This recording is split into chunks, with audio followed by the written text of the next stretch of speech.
भेजा गया है।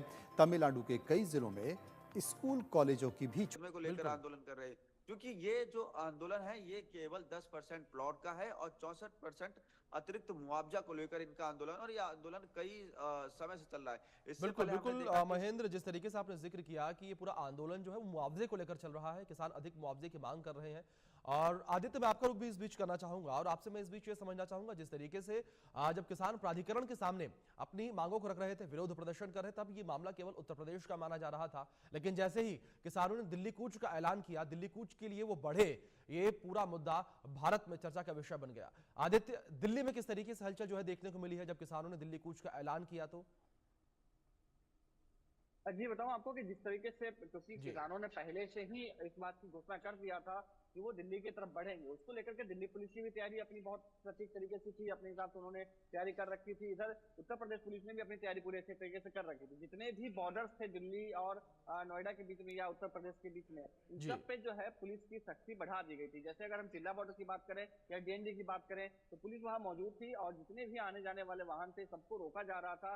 और कहीं पर भी अगर कोई ऐसा स्टिकर लगा हुआ दिख रहा जो किसान या अंदाजा लग रहा था तो वो किसानों का है, तो उस पर भी नजर जो है गड़ाई जा रही थी। इसका असर जो है पूरे दिल्ली की जो ट्रैफिक व्यवस्था है उस पर जी असर पड़ी और उसके बाद पूरे दिल्ली में चक्का जाम जैसी स्थिति उत्पन्न हो गई। पूरी दिल्ली पूरे दिन जो है वो ट्रैफिक फंसी रही और लोग वाहन जो है रेंगते नजर आए। खासतौर से सुबह के समय जो ऑफिस गोइंग लोग होते हैं वो बहुत ही ज्यादा परेशान नजर आए, क्योंकि यहाँ से नोएडा और ग्रेटर नोएडा से लेकर के लोग जो है कहीं दूर दूर तक जाते हैं, चाहे गाजियाबाद भी जाते हैं, कई ऐसे लोग होते हैं जो गुड़गांव भी जाते हैं, कई ऐसे दूर दूर क्षेत्रों में जो है नौकरी पेशा वाले लोग जाते हैं। उन सबको जो है बड़ी दिक्कतों का सामना करना पड़ा, क्योंकि पहले से प्लानिंग थी कि किसान जाएंगे, तो कुछ लोग जो है मेट्रो से भी जाने की कोशिश कर रहे थे। मेट्रो पे भी स्थिति कुछ इसी तरीके की थी कि आम दिनों से ज्यादा भीड़ मेट्रो में देखी गई थी, जिसका जी जो कारण था वो किसानों का आंदोलन था। जो सड़कें पूरी तरीके से जाम हो चुकी थी, खासतौर से चिल्ला बॉर्डर जो है वो बहुत ट्रैफिक में फंसा हुआ था।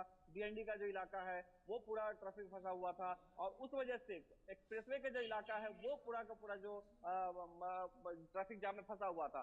तो हजारों लोग जो आना जाना करते हैं उन सबका जीवन जो है कल थोड़ी सी कठिनाई से गुजरता हुआ नजर आया। जो डिस्टेंस आधे घंटे में कवर किया जा सकता था उसको कवर करने में 2-2 घंटे लगे। कहीं कहीं पे तो जी पूरे दिन ट्रैफिक फंसा रहा है, जब तक कि किसान उठ नहीं गए सड़कों से तब तक जो है वो पूरा का पूरा ट्रैफिक जो है वो बंद रहा। नोएडा पुलिस ने ट्रैफिक डायवर्जन भी किए थे कई जगहों पे, ताकि जो लोग हैं जो आने जाने में रेगुलर आने जाने करते हैं उन जी सबको किसी तरह की दिक्कत ना हो। तो कई ऐसे बंदिशें भी लगाई गई थी। हालांकि जी जितने भी इमरजेंसी सेवाएं होती है उन सब पे कोई रोक टोक नहीं दिया। उस पे किसानों ने भी उस पे ये नहीं किया कि उन्हें किसी तरीके से रोका जाए, किसी तरीके से परेशान किया जाए, लेकिन दिक्कतों का सामना जो है आम लोगों को करना पड़ा। जो पब्लिक बिल्कुल ट्रांसपोर्ट है उसकी बिल्कुल आदित्य, बिल्कुल व्यवस्था ठीक कहा है आपने कि वो जिस थोड़ी तरीके सी से तस्वीरें भी नाकाफी नजर आई। निकलकर सामने आई थी, उन तस्वीरों को हमने देखा, अपने दर्शकों को हमने उन तस्वीरों को दिखाया और उन तस्वीरों में साफ तौर पर दिखा लंबा ट्रैफिक जाम लगा हुआ था और जो आम जनता थी उन्हें सबसे ज्यादा परेशानियों का सामना करना पड़ा, क्योंकि आम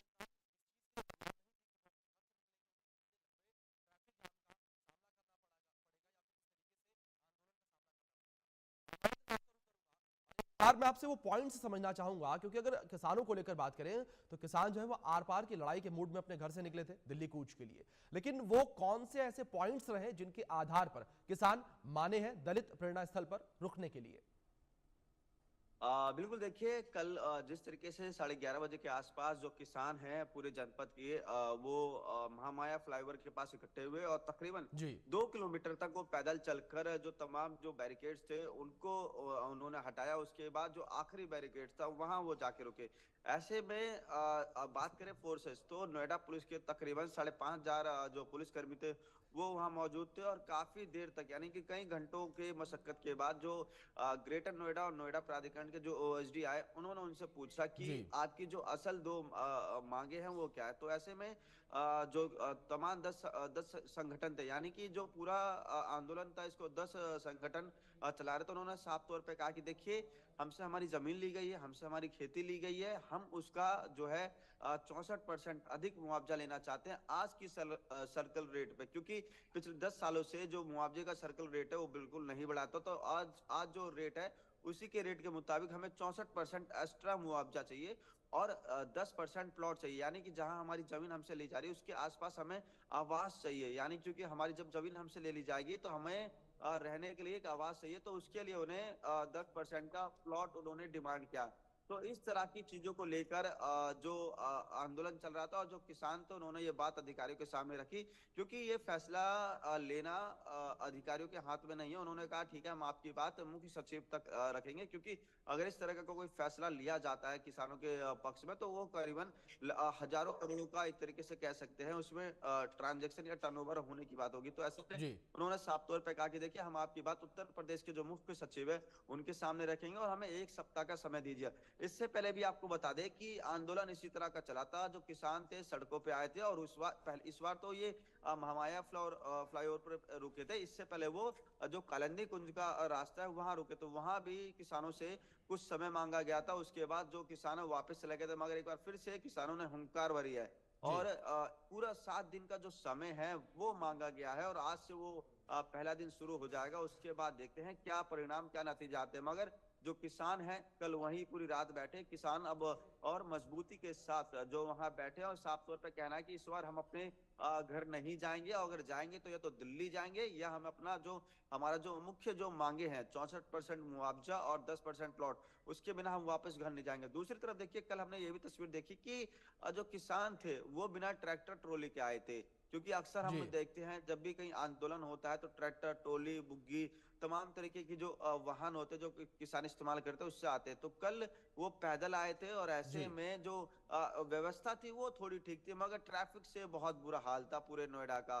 आप समझ लीजिए कि अगर यमुना एक्सप्रेस पे रोक दिया जाए, चिल्ला बॉर्डर रोक दिया जाए, तो पूरे नोएडा की स्थिति बिल्कुल डगमगा जाती है। डीएनडी बॉर्डर पे तो लोग जी। तकरीबन कई घंटों तक खड़े रहे, कालिंदी कुंज बॉर्डर पे कई घंटों तक खड़े रहे। जी। जिनको नहीं पता था वो गाड़ी लेके गए तो वो पछता रहे थे। तो ऐसे में देखिए, जो लोग थे उनसे हम यही कहेंगे कि अभी कुछ दिनों तक कोशिश करें कि मेट्रो का जो है सफर वो कीजिए, बिल्कुल। क्योंकि आज भी जो किसान है उनकी पहली सुबह है। हम जाके देखेंगे किस तरीके से आगे की रणनीति बनाएंगे। मगर इस बीच जो सबसे इंटरेस्टिंग बात ये थी जी। कि कई आंदोलन हो चुके हैं, जी। जो नोएडा के किसान हैं उनके साथ बार बार वार्ता होती है, विफल होती है। तो अधिकारियों को एक परमानेंट सॉल्यूशन करना चाहिए, ताकि जो आम जनता है वो इनके बीच ना बिल्कुल। फंसे फंसे क्योंकि बिल्कुल। क्योंकि हम देखते हैं जब जब इस तरह का आंदोलन होता है, चाहे नोएडा हो या किसी अन्य जनपद या अन्य राज्यों में, सबसे ज्यादा अगर कोई परेशान होता है वो आम जनता होती है। बिल्कुल क्योंकि ठीक कल कहा महेंद्र, आंदोलन आपने था। बिल्कुल ठीक कहा कि आम जनता जो है सबसे ज्यादा परेशान होती है अगर ऐसी स्थितियां उत्पन्न होती हैं।